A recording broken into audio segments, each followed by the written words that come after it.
कोटली में खबर है बोल्हाड़ी भरिसां पुलिस मोबाइल ट्रैक्टर ट्राली में टक्कर थी पायो। 3 एहलकार जख्मी थी पाया। हादसे में एहलकार अली अहमद शोरो, इमदाद अली साहड़ और शाहनवाज खोसो सख्त जख्मी थी पाया आहिनि। जख्मिन के बिलावल मेडिकल अस्पताल कोटली मुंतकिल किया वियो आहे। यह खबर असां शेयर कयूं पिया। बोल्हाड़ी भरिसां पुलिस मोबाइल ट्रैक्टर ट्राली में टक्कर थी पायो। तफ़सील मालूम कंदासीं शौकत मेमण खां। शौकत, छा तफ़सील आहिनि?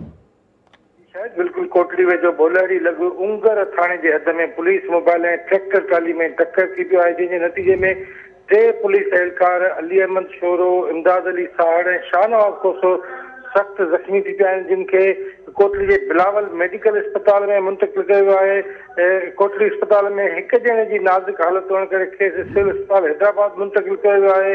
ॿुधायो थो वञे त पुलिस मोबाइल सेशन जज हैदराबाद जी स्क्वाड जी आहे, जेका खेसि ठटे छॾे वापसि अची रही त साणुसि उंगर थाणे जे हद में हादसो पेश आयो आहे। जी शायदि। वॾी महिरबानी शौकत तफ़सील ॾियण जे लाइ।